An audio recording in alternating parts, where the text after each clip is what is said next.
This is the 9th webinar of the training program associated with the Perceive project, and these webinars are dedicated to the subjects of color changes in sensitive heritage collections and to the use of advanced and innovative research methodologies for their study. These Perceive webinars are scheduled from April 2025 to January 2026. And their objective is to enhance the digital capabilities of scientists and cultural institutions through a service-oriented AI architecture and toolkit, with also developing a new design theory for both on-site and remote mixed reality experiences. Studying these fragile objects is a very complex endeavor, and reconstructing their original appearance while effectively communicating the results to current audiences and to future generations requires great attention. Classical statues, paintings, and works on papers, textile, orthochromes, and analog photography, together with digital art, are the topic of our webinars. All webinar episodes are organized with 2 speakers who will address the same topic from 2 different perspectives, followed by a question and answer session at the end of the episode. We really value your participation and feedback and would be greatly appreciated if you could ask a question in the chat to enrich the discussion. Today, we are focusing on classical sculptures from 2 specific points of view: heritage science and historical and archaeological research, both finalized to color reconstruction. This integrated approach ensures that the reconstructions are not speculative, but are scientifically grounded in tangible evidence. The first contribution by Paolo Liverani explores approaches and examples related to successful reconstructions based on the synergistic comparison of 3 key data sources: archaeometric data, historical sources, and iconographic parallels. The second contribution by Donata Magrini offers a comprehensive overview of how archaeometry is used, both non-invasive and micro-invasive analytical methods that enable the identification of original pigment traces, providing essential insight into ancient artistic practices and material technology. A few words about the 2 speakers of today. Paolo Liverani is a classical scholar with a PhD in ancient topography from the Sapienza University of Rome. His research interests include ancient topography of Rome, Latium, Etruria, Roman art, polychromy on Roman sculpture, spolia, and the history of archaeological collections in Rome. He was curator of classical antiquities at the Vatican Museum from 1986 to 2005 and has been professor at the University of Florence since 2005. Liverani is a member of the Accademia Europea, the Pontifical Roman Academy of Archaeology, and other prestigious institutions, including the Accademia Nazionale dei Lincei and the Archaeological Institute of America. He is also an honorary fellow of the British School at Rome. Donata Magrini is a researcher at the CNR SPC in Florence. She holds a MSc in Heritage Science and a PhD in Chemical Sciences. Her research adopts a multidisciplinary approach within heritage science, focusing on applying non-invasive and micro-invasive techniques to characterize polychrome artworks and study their conservation state. She has a specific research line dedicated to the archaeometry of original polychromy on classical statuary, using a combination of imaging techniques and portable non-destructive techniques. Before we start today's episode, I would like to remind you that to stay up to date, please visit our social channels that you can find on LinkedIn, Facebook, YouTube, X, Instagram, and of course, Perceive website. You will find all the links to our social medias in the chat later during the webinar. Finally, I wish to remind you that this webinar is recorded and that the video will be available on the YouTube channel of the Perceive project. Before we start today's episode, I would like to remind you that the next webinar will take place on November the 25th at 10 a.m. Rome time, and it will deal with the Color Knowledge Repository, a key output of the Perceive project, a powerful data management system that collects, organizes, and openly shares color-related resources in cultural heritage artworks. Thank you for your attention. Let's welcome Professor Paolo Liverani. Thank you. Thank you, Christiana.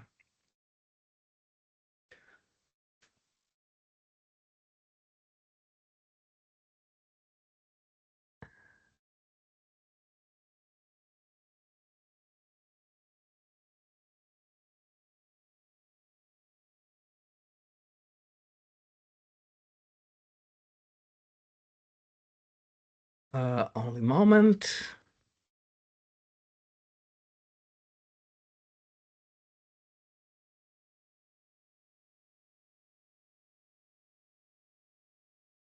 Well, I will try to show that the study of color is a privileged field for the integration of methods and convergence of disciplines. In this field, an important moment was the exhibition staged between 2003 and 2004 in Munich, Copenhagen, and in the Vatican museums about the polychromy of ancient sculpture.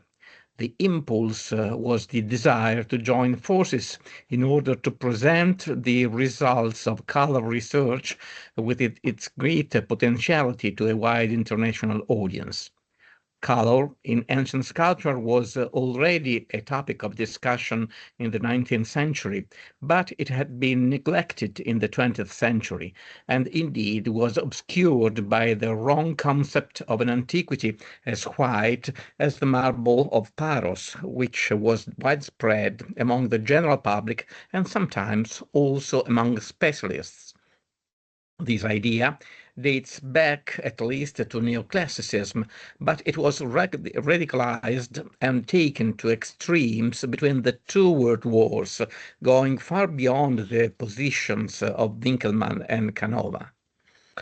Presenting the reconstructions of the polychromy of the sculptures in an exhibition is above all of great value as an exercise in experimental archaeology. In recent years, considerable understanding has thus been gained of the technical aspects of ancient painting on stone. Only through direct experience and the use of original colors can we realize the potentialities and constraints of this technique and try to understand the reasons that guided the ancient painters in their choice of colors or binders for each different work. Recently, after studying marble sculptures, Vincent Brinkmann and Ulrike Koch-Brinkmann also began experimenting with the polychromy of bronze, with the remarkable results that have been put on display in some exhibitions at the Liebighaus in Frankfurt and elsewhere.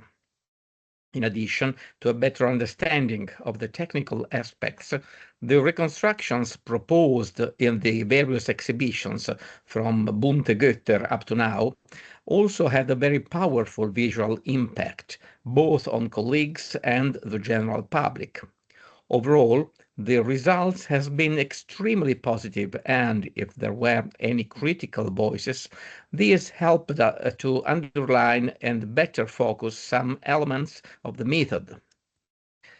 In other words, today we are more aware than before that the painted copies should probably not be called reconstructions, but more cautiously and modestly visualizations or provocations. Provocations in the sense that they provoke discussion and rethinking, provoke specialists from other disciplines to offer their expertise to work in a new and fascinating field. They are always provisional and perfectible approximations.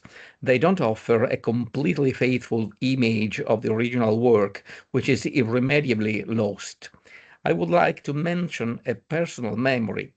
During the Vatican exhibition, The Color of White, I spent an entire morning with a distinguished Greek philologist who explained to me in detail and passionately why the exhibition was completely wrong.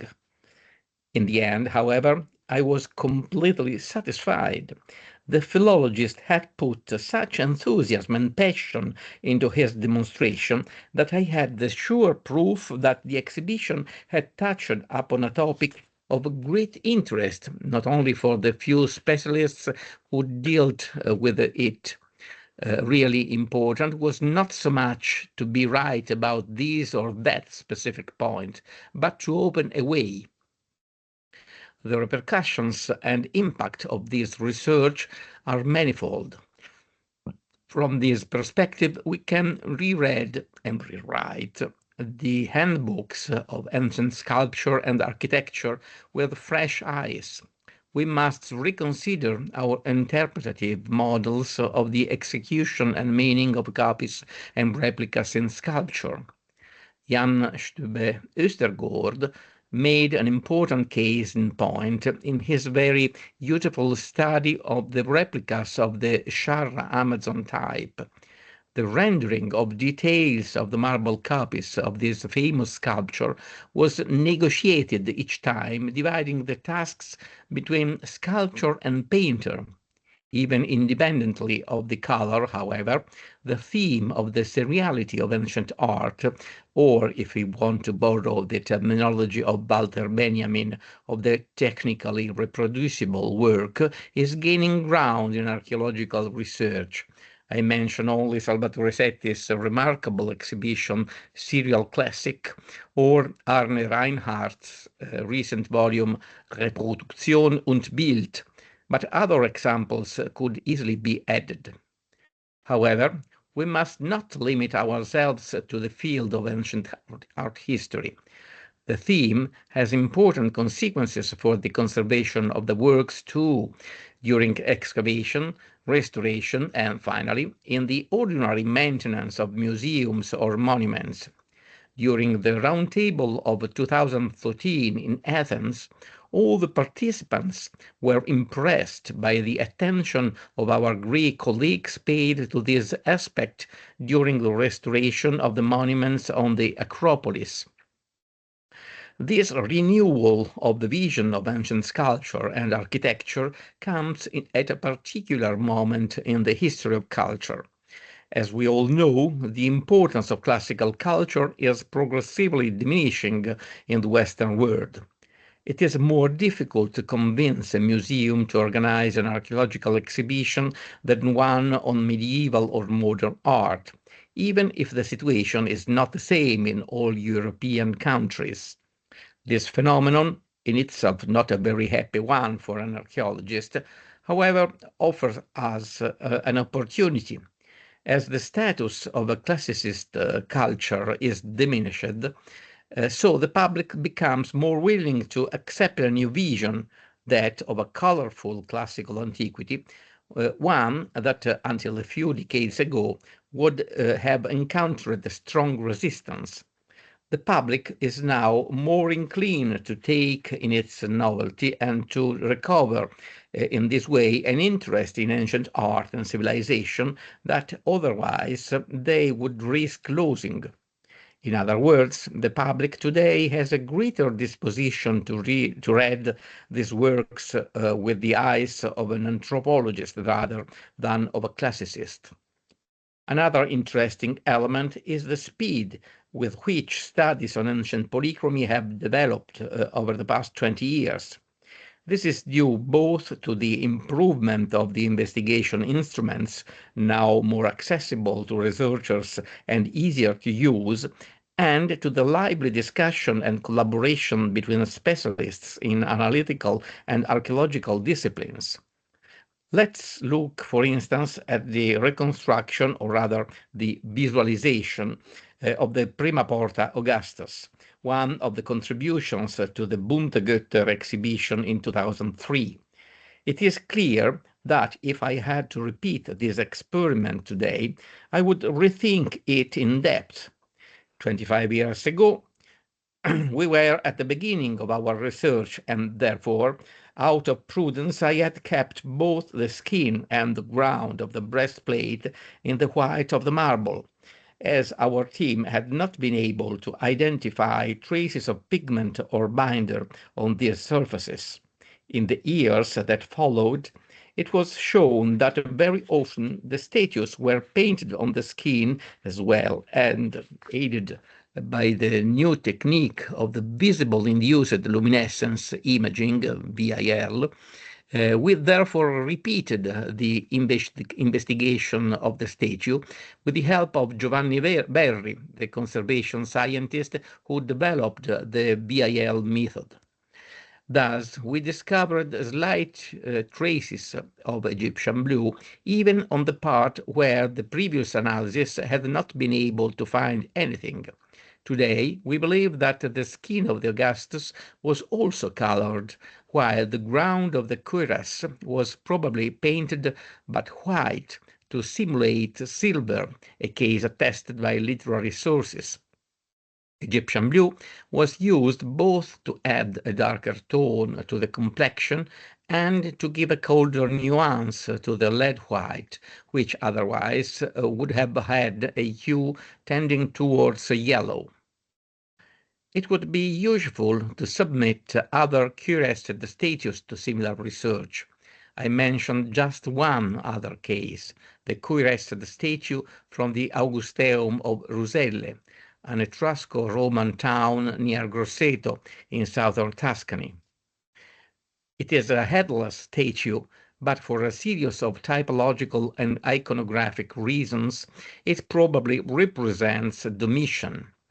Thanks to the collaboration of the National Research Council of Florence, we could examine it. In this case, the conservation of the polychromy is less good than on the Prima Porta Augustus, perhaps due to aggressive cleaning in the 60s of the past century. We could not identify significant traces of pigment on the ground of the breastplate and the skin, not even with the BIL technique. Traces of color instead appeared on the details of the decoration of the breastplate, and slight traces of a golden rim survive on the edge of the mantle. Overall, the evidence from Ruselle is compatible with what we know about the Prima Porta Augustus. This example leads to a consideration of the future lines of polychromy research. So far, investigations have mainly centered on works that promised richer and more interesting results from the evidence of the preserved remains. Now it seems necessary to pass to the examination of a series of classes of sculpture. It is necessary to investigate the pictorial techniques in their historical evolution, in workshop traditions, in the differences connected to the status of the customer or to the various cultural areas. From this perspective, a project on Roman sarcophagi would be interesting, but unfortunately, it has not yet been possible to carry it out, for both financial and organizational reasons. Sarcophagi would offer an ideal material. It is a large class, well studied and dated, and typologically coherent. Furthermore, the study could be complemented by comparing the results with the pictorial techniques used in the cinerary urns of the Etruscan and Republican ages in order to cover a span of at least 5 centuries and to consider the phenomenon of the longue durée, no longer limiting our examination to single monuments, no matter how striking. We touched upon the subject of analytical investigations and more specifically the non-invasive ones, which have allowed great advances in knowledge. Parallel to these, perhaps more immediately evident type of research, there are other lines of study that must be considered with great attention. Alongside the technical and aesthetic aspects, the theme of polychromy must be investigated with an anthropological and semiotic approach. Color is used in ancient societies, but also in modern ones, as a code. Elsewhere, I have tried to show how in Rome the official male clothing was organized around a fundamental code limited to three colors. Examining the toga and the Roman trabea, we can identify a kind of simplified chromatic scale. Let us begin with the relatively darker color, or in any case with that of the natural raw fabric, the vestis pulla, which was a sign of low social status or of mourning, and in general of social marginality. The poor, suppliants, or in the Christian age, penitents and monks wore robes of this color, while the toga pulla was worn during the 8 days of the most rigorous period of mourning by those who had lost a family member. Then we have the white color, that of the official dress of the Roman citizen, the toga, with some variations. There was the toga candida, which had the white and enhanced with the chalk, that is, the dress of those who presented themselves to be elected to the magistracy, hence the term candidate. There was the toga praetexta, white but adorned with the red band on the hem, which indicated at one hand the underage citizen, on the other the magistrates in the exercise of their duties. We could say that the minors were a little less than citizens, while the magistrates held the power that made them a little more than citizens. The red band was therefore like a diacritical mark to signal an exception. Finally came the toga purpurea, the purple toga, with some variations consisting of the band of the hem or further decorations. It is indicated first of all the triumphators, but also the consul after taking office at the vota suscepta ceremony on 3rd January, when he made his vows for a prosperous year, or in the exercise of a sacral function. Here a couple of examples, one from Tarraco in Spain and one from Formia in southern Latium. A similar but simplified code is attested for the paludamentum, the red mantle of the Roman general, the imperator, but for the sake of brevity, I will not deal with that, since I have already addressed it elsewhere. In a moment, I will return on this three-color code, which has an interesting correspondence in the characteristics of the Latin language. It is obvious, however, that it would be necessary to extend the same type of research in the field of women's clothing, which seems more difficult to study as it was less strictly codified and had a greater variability. Color can also have a metalinguistic value. That is, it signals not a specific message, but the type of representation. Elsewhere, I have tried to show how the blue, or in any case, a dark background on the classical tradition was preserved, in Etruscan and Roman times until late antiquity and early Christian mosaics. This color doesn't indicate the sky in a naturalistic way, but rather is linked to conventions of genre. It is found on the background of the pigments of the architectural figured friezes, on the background of the vegetal friezes, often on the background of the portraits. Blue is the solemn color of the classical tradition, of the official monuments, of the representational art, according to the terminology of Tonio Hölscher. This is contrasted by the light-colored background deriving from the Hellenistic tradition, which was usually employed in narrative or mythical scenes, and therefore appears, for instance, on sarcophagi. Another fundamental line of research is the study of ancient texts. This is a much more complex approach than one might think, as knowledge of Latin and Greek languages alone is not enough. It is a field on the border between philology, linguistics, anthropology, and cognitive sciences. First of all, minute attention must be paid to the color terminology of the ancient world. The theme was at the center of a heated debate, starting with Brent Berlin and Paul Kay fundamental work from 1969, Basic Color Terms.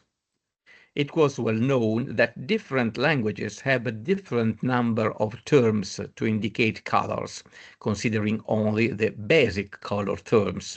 That is, those exclusively designating a color and not derived from names of objects such as, for example, flowers.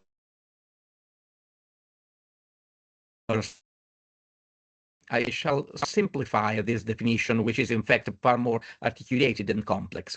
Thanks to experimental investigations on the recognition of color by speakers of various languages of the world, the two authors discovered that the typology of color is based on universal cognitive structures, and that the number of terms available in a language grows in a predictable order. The simplest languages have two color terms, the first indicating the bright and warm color, and the second the dark and cold ones.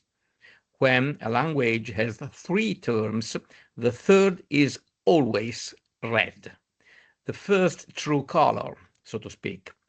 The fourth color is yellow or green, or rather green-blue, called grue. This leads step by step to a maximum of 11 basic color terms, but in the later stages of the evolution knows some exceptions. The Latin language, as Renato Oniga has shown, belongs to the fourth stage of the Berlin and Kay typology, as it has five basic color terms. With the peculiar characteristic of doubling the first three, white, black, and red, on the basis of a distinctive trait of brilliance. These are the pairs Albus candidus, Ater niger, Ruber rutilus, where the second is always a sort of chromatic superlative. This is probably the same difference which Pliny the Elder recognized between the colors he defined as austeri, sombre, and the floridi ones, brilliant.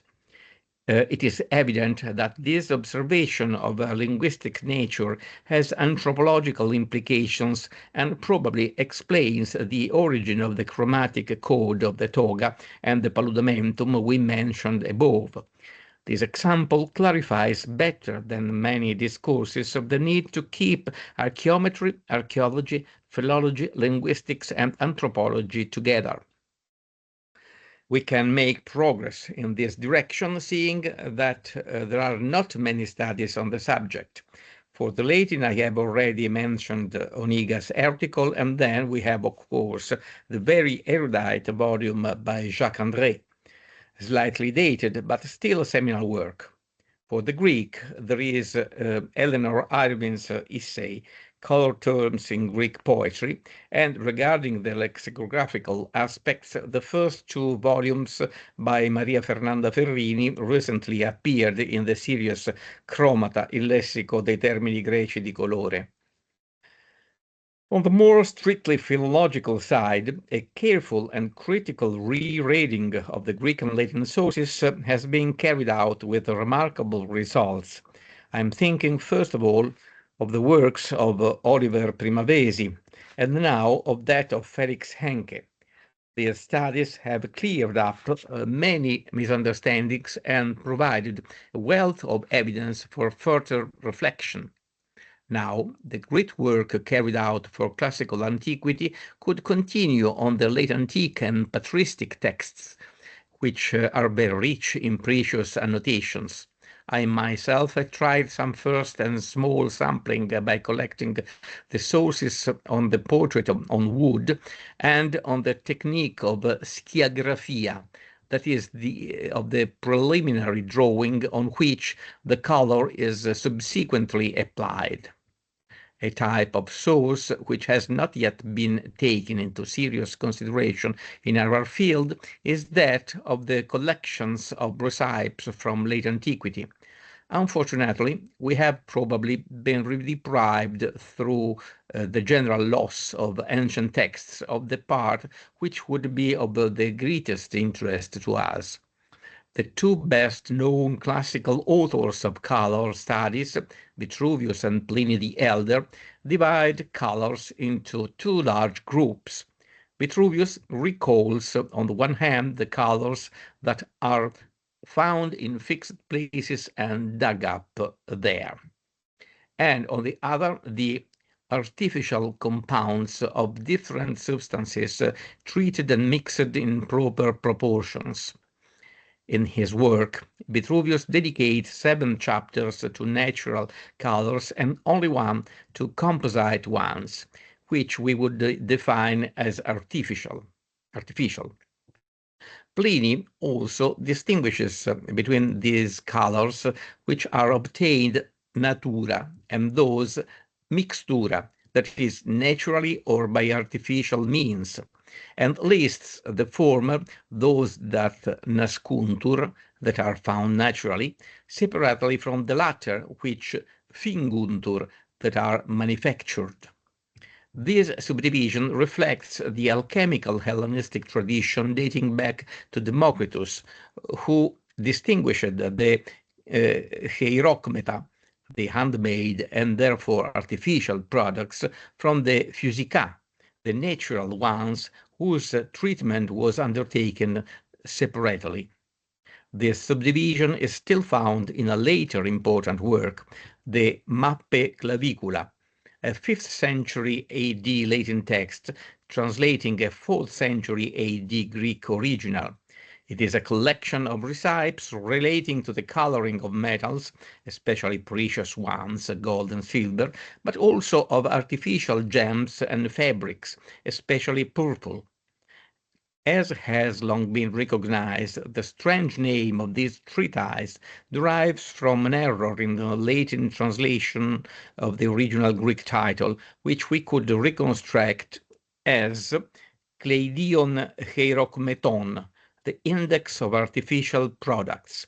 If this hypothesis is correct, the original term hierokmeton must have been confused with a more common word, perhaps hieromactron, which is precisely equivalent to the Latin mappa.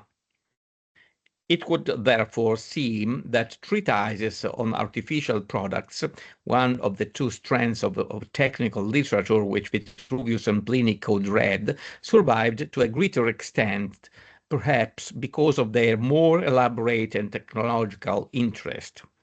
An in-depth study of these texts could help us to better understand the expressive possibilities of ancient bronze workers and to obtain a richer and more balanced picture of ancient polychromy.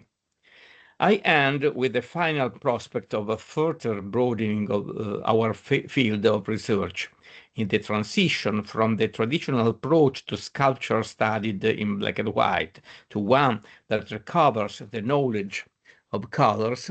We immediately realized that the evident links with the sculptures that in Roman times were made of colored marble, generally studied by specialists in this material. There is a logic in this progression. We moved from the study of sculpture based on black and white photos and casts to that of polychrome sculpture, to the study of the use of gilding, to that of sculptures made of different marbles, to the polychromy of bronze. The next step will necessarily have to deal with the discourse of polymateriality. Even if to the superficial observer this might seem a feature similar to the multimedia or mixed media experiments of contemporary art, the integrated use of different materials in the same work was in fact always present in the art of classical antiquity. We may recall the bronze or lead elements added to marble sculptures since the archaic Greek period, the statues which combine different colored marbles in the early imperial period of Rome, and the opus sectile revetments. In late antiquity, sculptures reached the pinnacle of experimentation, using a variety of techniques to impress the observer and capture their attention. For instance, we could consider using the typology developed by Maria Grazia Facchechi to classify medieval sculptures made with different materials as a starting point for this research. Her scheme distinguishes three major classes: multimaterial sculptures by superimposition, including the techniques of painting and gilding, those by insertion, and those by juxtaposition. In this way, painted sculpture becomes just one type of polychrome sculpture within a wider category and can thus perhaps be better seen in its context, losing that apparent exceptional connotation which we perceive with our modern eyes, still strongly influenced by neoclassicism and its sequels. Thank you for your attention. Now I invite Donata Magrini to give her talk. Yes, Paolo, thank you so much. So I will share my presentation.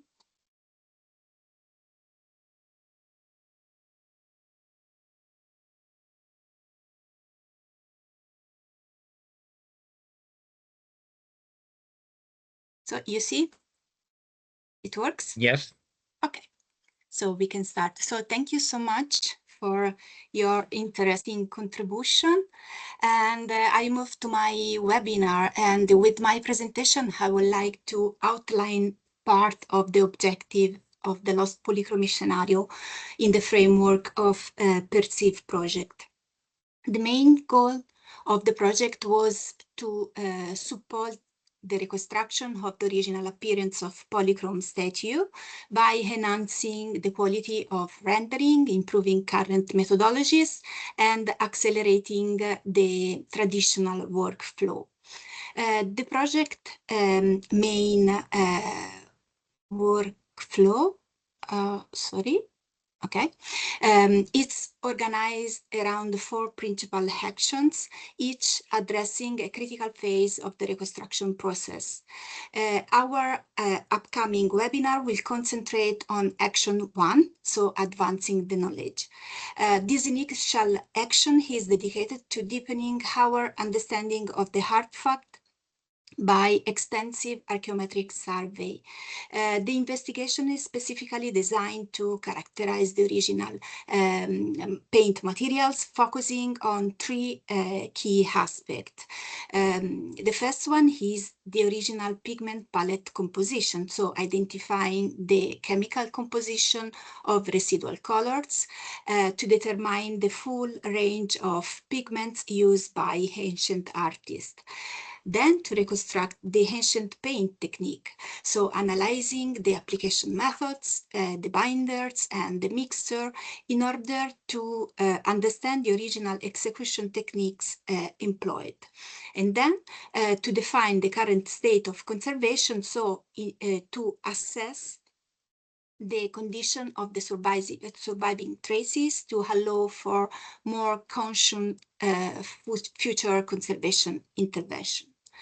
The investigation workflow is structured to reveal as much information as possible about the original materials and the artwork's original appearance. To achieve this, two extensive in situ analysis campaigns were conducted at National Archaeological Museum of Naples during the project Perceive. This campaign followed a completely non-invasive analytical protocol, avoiding any sampling activity. The survey was then integrated by a comprehensive 3D modeling campaign carried out using both high-resolution photogrammetry and laser scanning techniques. The analytical process began with the 3D modeling to establish the geometric digital twin of the artifact. This step is followed by technical photography and high magnification documentation of the tiny color traces. The next step involves the application of single spot techniques such as X-ray fluorescence, reflectance spectroscopy, and infrared spectroscopy to determine the chemical composition of the residual materials.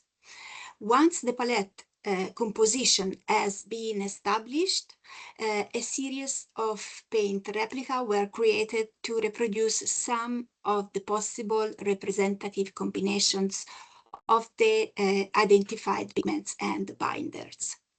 Finally, and this part will be hopefully discussed elsewhere, to obtain accurate reconstruction of the material appearance and texture, these mockups are digitally modeled, and this is done to allow for the generation of high realistic texture renderings to be used on the digital reconstruction hypothesis.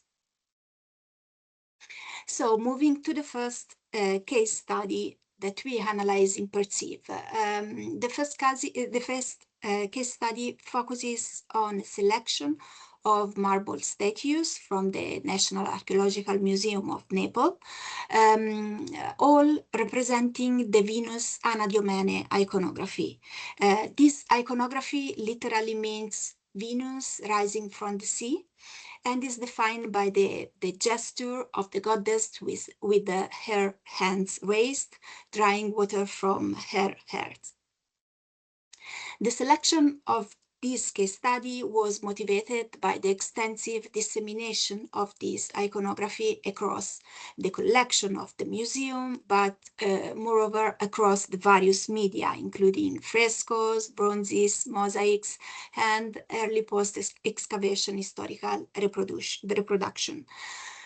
This rich visual context enables direct comparison of painting schemes and supports the formulation of reasoned hypotheses regarding the overall style and the pictorial composition, avoiding any speculation. Archaeometric analysis produced a serious and scientifically based details essential for both iconographic and material comparison.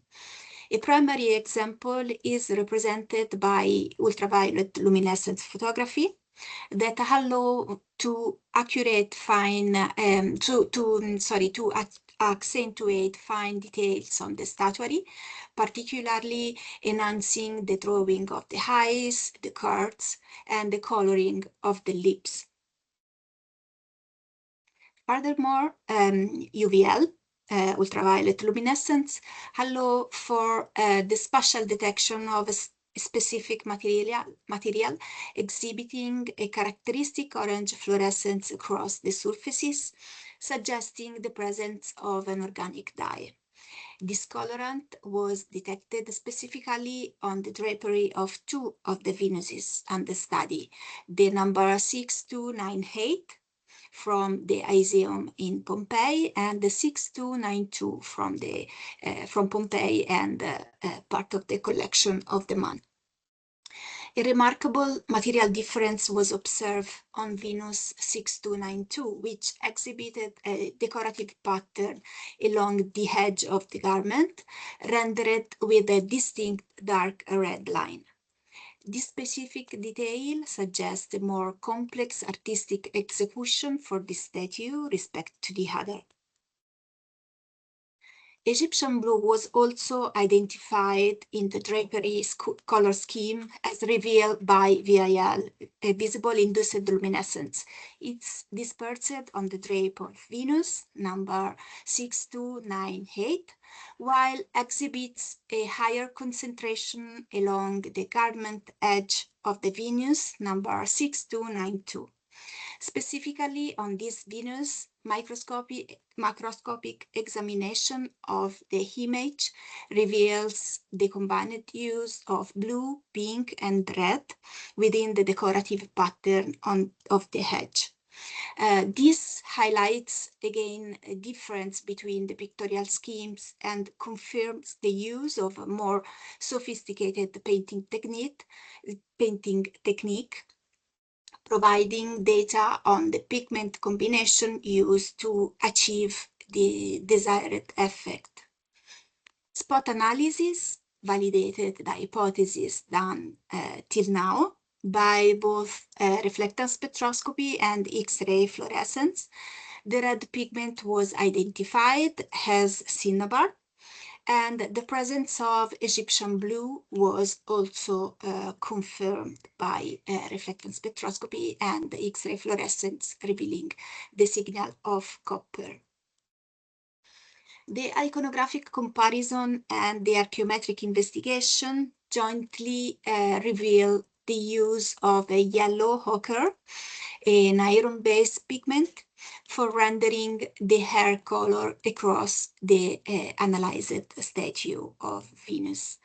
However, again, the analysis of Venus 6298, the bottom right of the slide, specifically indicated the use of an earth pigment containing both iron oxide and hydroxide, highlighting again a slight difference in the execution of this Venus and a quite different palette used.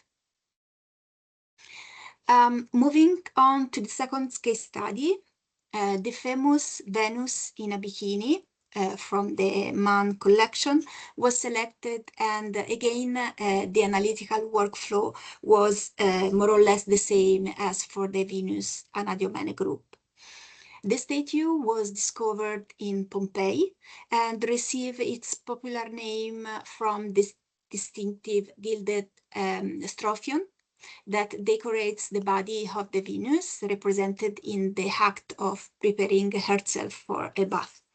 The composition is completed by a small statue of Priapus and a small putto situated near the foot of the Venus. Again, this type of representation was relatively common in the Roman world, resulting in various versions with minor compositional differences. A notable comparative example is represented by the statue of Venus untying her sandal, discovered at the Villa A in Clontis. And here I just had two more examples belonging to the Man collection, one in bronze and one in opus sectile. This statue is mainly notable for the exceptional state of preservation of its original gilded decorations. Observing the decorative pattern of the strophion with a digital microscope was revealed that the gilding was probably applied using a golden leaf and an organic medium to attach it to the surface of the marble. On the contrary, in other areas of the statue, such as the head and the footwear and the sandal of Venus and the head of Priapus, the gilding is applied on the top of a pinkish preparatory layer, as can be seen in the picture in the slide. This pink preparatory layer, visible in correspondence of these areas, shows a strong fluorescence, suggesting the presence of an organic red lake. This specific emission was also documented on the drapery covering the trunk and again on the head of Priapus, correlated with the presence of gilding traces. Ultraviolet luminescence allow for localize the presence of extensive conservative treatment originally applied to preserve the gilding, which subsequently dispersed across all adjacent surfaces. The red colorant used for the ground of the gilding and on the trunk was definitely identified as mother lake, so a vegetal red lake. But observation performed by digital microscope reveals that also scattered blue crystals were present in this pink pictorial layer, and X-ray fluorescence analysis revealed in the spectra the presence of copper signal, suggesting so the presence of Egyptian blue mixed with the mother lake.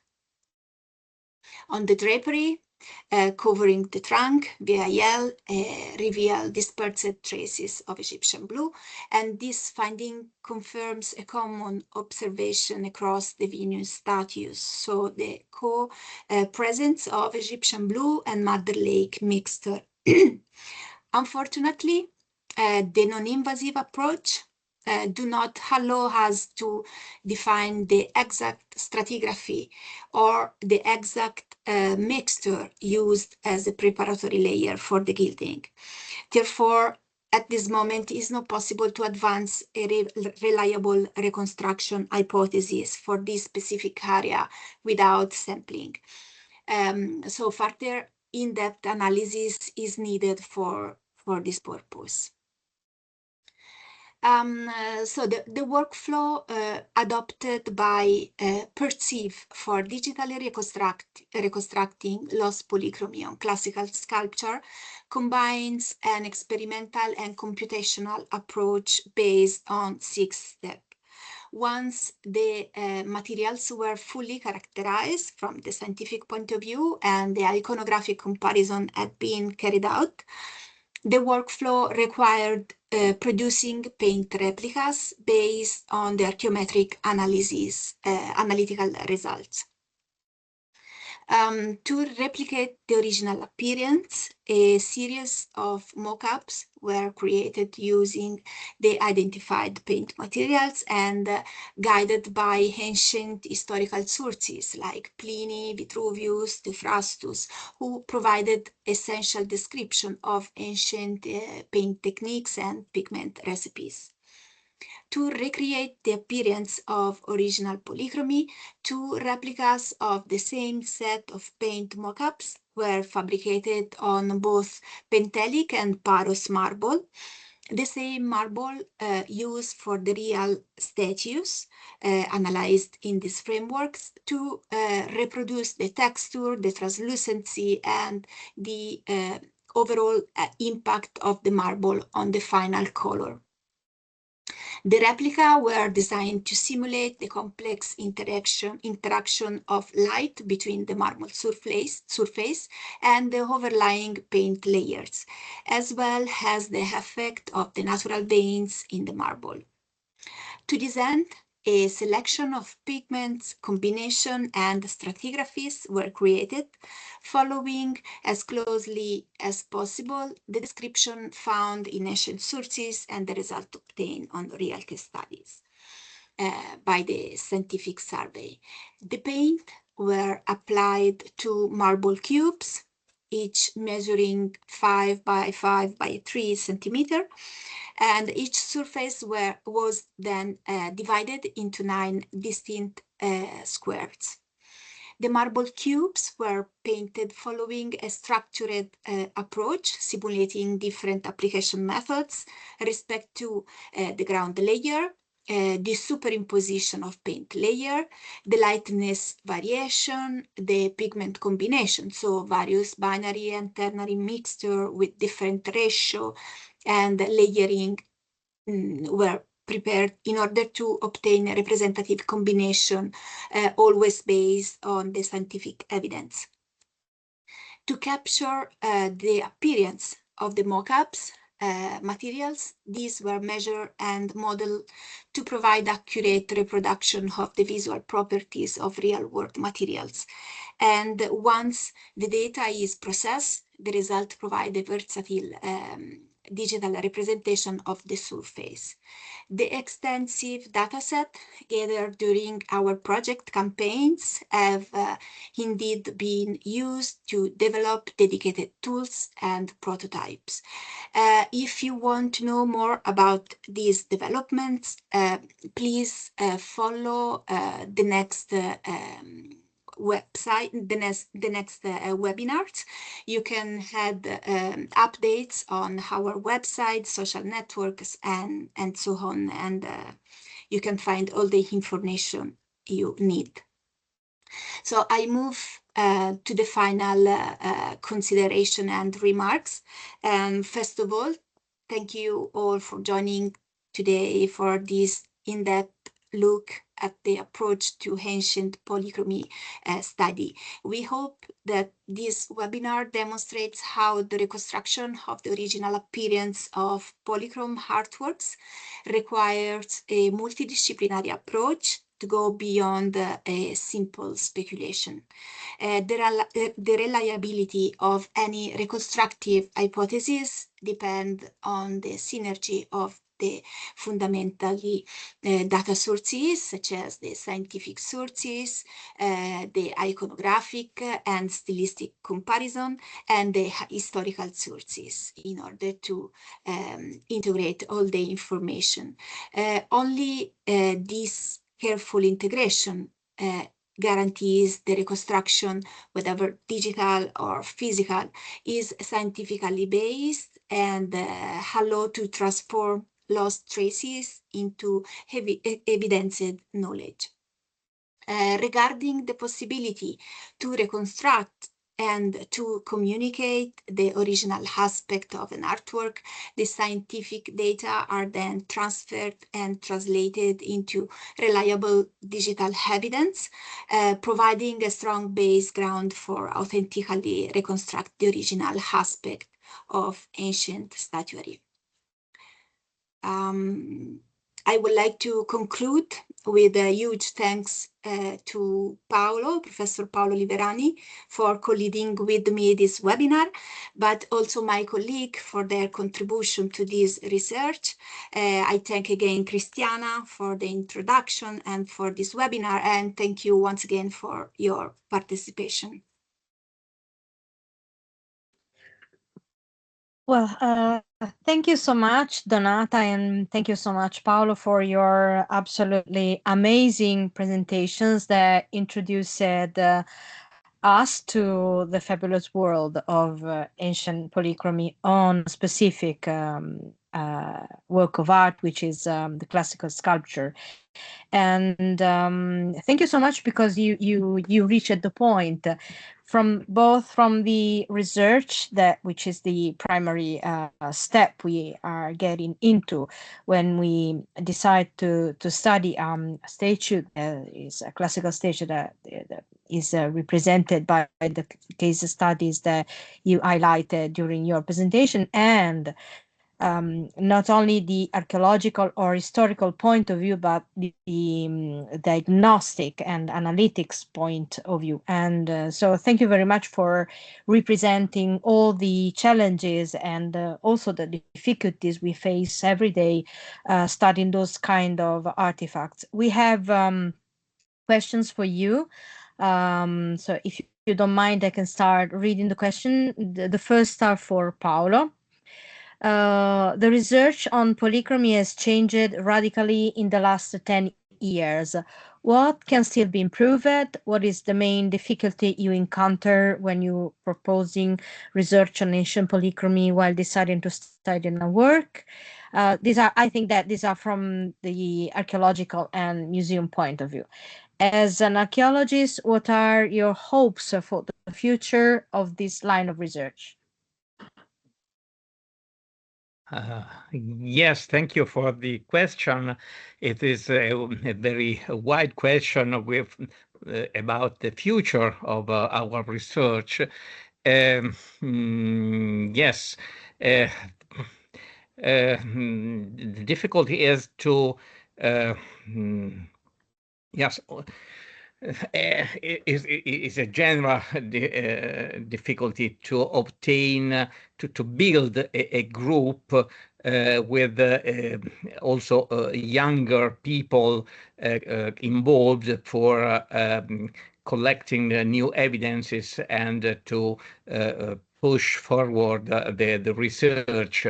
And then I found a great will of collaboration from museums and colleagues, so that from this point of view, I think we obtained our main target because we could change the perception, at least among the specialists and the colleagues and the museums, the perception of the classical antiquities, and not only the classical one, as a white word, so that everybody is interested, also for the maintenance, for the yes, for avoiding mistakes in the restoration of the various sculptures, monuments, and so on. So that there is now a strong sensibility in this way. The future, what is the future? I think we now have an idea of the various problems. We have to research not only single masterpieces, but we need to build a database with serial works for understanding not only the technique of a great artist, but the technique of a workshop, of a period, of a region. Otherwise, it is difficult to generalize our conclusion. So if we arrive to this result, I will be extremely happy. Thank you. Thank you, Paolo, for your exhausting answer. And another question is, I think that is for both of you. What do you think about using AI to generate reconstructions or visualization?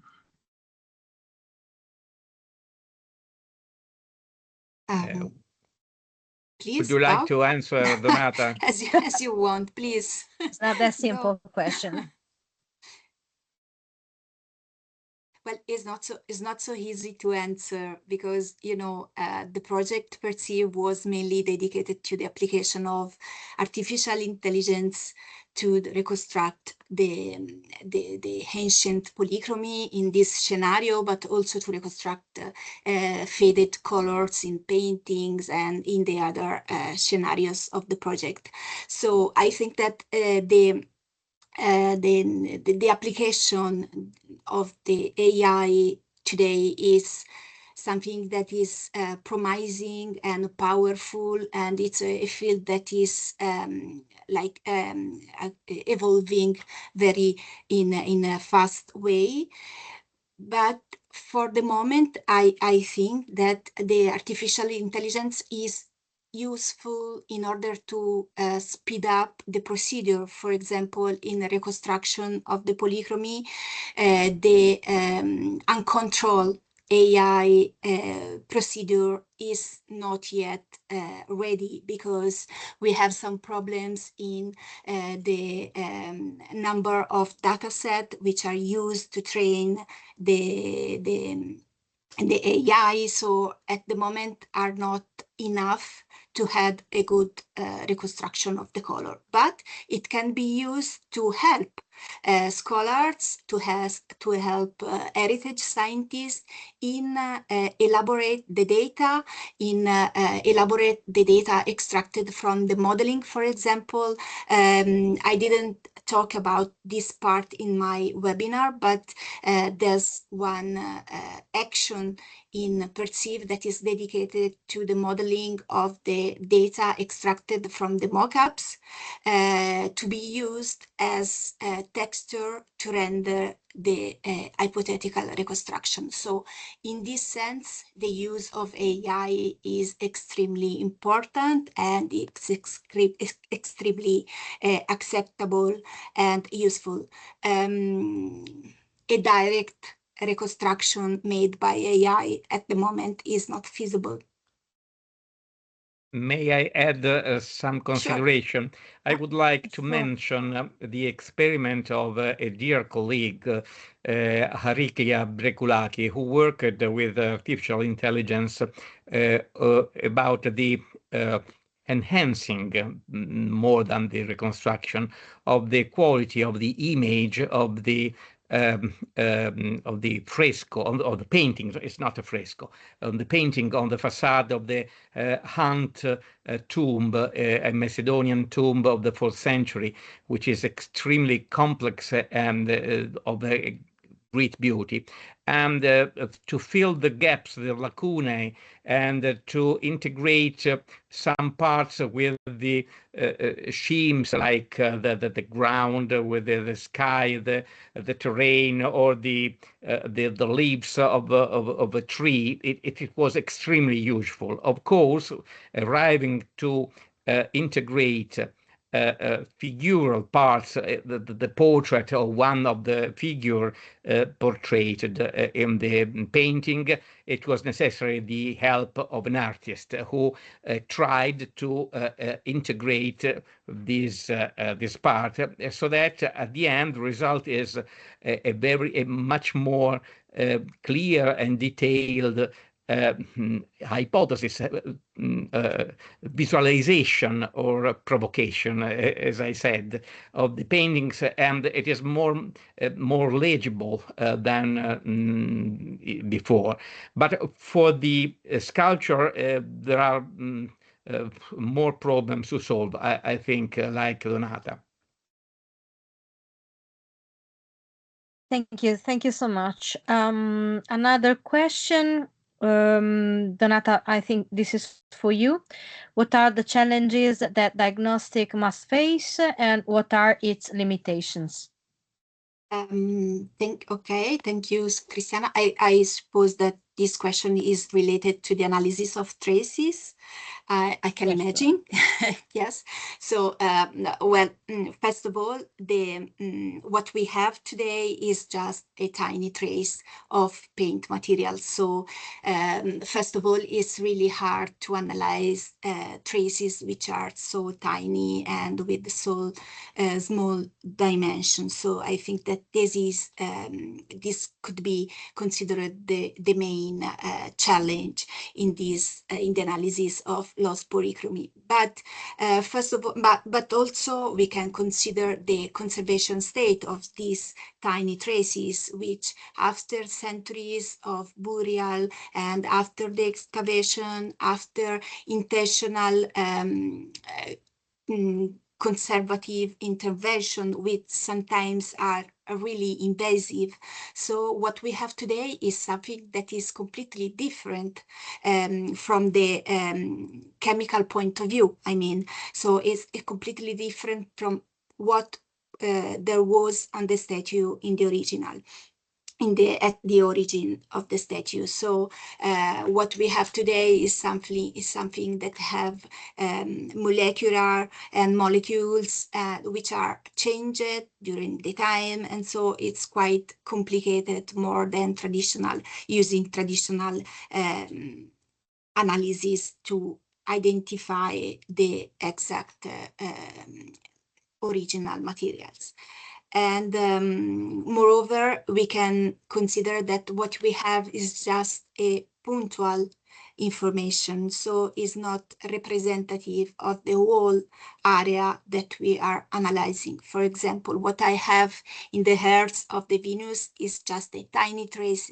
So I don't know if all the hairs of the Venus had the same colors, or there was some shades or some cards which are not in place anymore. So what I have, it's a partial information, so it's not fully complete. I think that more or less this could be considered. Yes, and this is, if I can add something, this is exactly the limit of the final reconstruction, because we have only tiny traces in very small points of the statue that do not allow us to reconstruct integrally the sculpture. And this could be one of the occasions for AI to implement its power to help us in trying to find a way to combine all the different aspects of the research. But we're still here in the prelude of the final resolution of the AI. One last question. I think Donata is for you. Yeah. Do you think that the traces of paint of the eye of the first case study of the Venus are some kind of underpainting or the final paint layer?